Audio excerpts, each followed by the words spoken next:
Fala, Leni. É o seguinte, tem uma pergunta aqui, duas na verdade, né?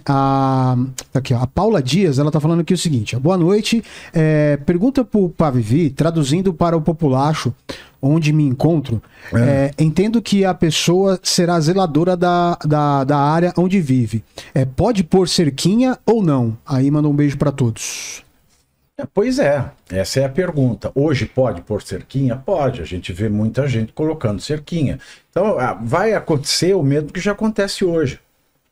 Na realidade, a gente não poderia botar cerquinha. Não poderia, né? Bota... Você precisa prever, você precisa observar as outras legislações. Mas não se observa, não. Então, é indiferente. A pessoa não pode pôr cerquinha, a pessoa ela não pode construir onde não está construído, ela não pode avançar onde já não está ocupado. A única coisa que vai acontecer é que ela vai ter o título de proprietária. Se confirmarem as previsões do avanço do mar, serão proprietárias. Né? Porque não vão ter mais nada daqui a um tempo. E benefícios privados, prejuízos coletivos, bom, enfim, tudo continua como está. Não é porque a PEC vai ser aprovada ou não que o pessoal Roberto Marinho Neto vai deixar de morar ali na Delfim Moreira, no Leblon. Ele vai continuar morando ali, que é o metro quadrado mais caro do Brasil. Eu acho que nem calcula mais por real, eles calculam em surreais. Surreais. Manda, Leni. O Will Alves, ele pediu para perguntar sobre as praias que foram alargadas ou aquelas praias que sofreram reformas. Para aumentar a faixa de areia? Isso, exatamente. Como chama isso? Aterramento. Engordamento. Aí ele tá perguntando aqui o que pode acontecer nessas praias. De maneira ambiental, essas praias que foram engordadas, que foram aumentadas a faixa de areia, qual é o impacto disso ou tudo bem? Posso? Quem é? Vai, Carlos. Carlos, vai você. Carlos primeiro, depois tu. Prefiro que vocês respondam. Vocês então vamos lá. entendem isso mais do que eu. Por favor. Não, na verdade, quando você tem um engordamento de praia artificial ou natural, a gente chama isso de progradação da linha de costa. A linha de costa vai em direção ao mar. Progradação. Progradação. Mas a gente não precisa usar esse termo, não. O mar, né? O continente invade o mar, né? Então isso pode ser porque engordou a praia, artificialmente ou não. Esses terrenos são chamados de acrescidos de marinha. E eles, então, são também terrenos de marinha, né? Tem os 33 metros e os acrescidos. Então, todas essas áreas, elas estão inclusas. Então, você não considera a linha da água atual, lá longe, perto da água, lá em Copacabana, uma praia que foi engordada, né? Você vai ter que considerar né, a marca original, que é referenciada em 1831, as marés altas, médias de 1831.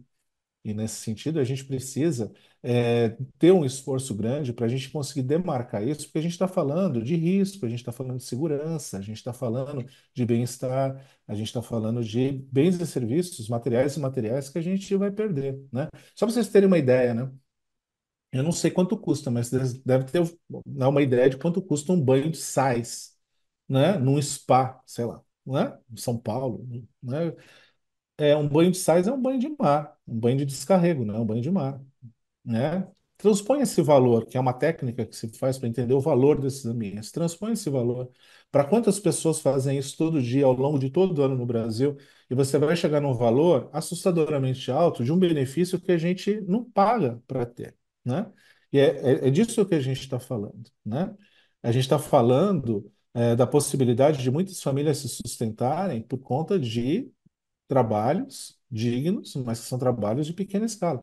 Então, é fundamental a gente ponderar sobre isso e entender, né?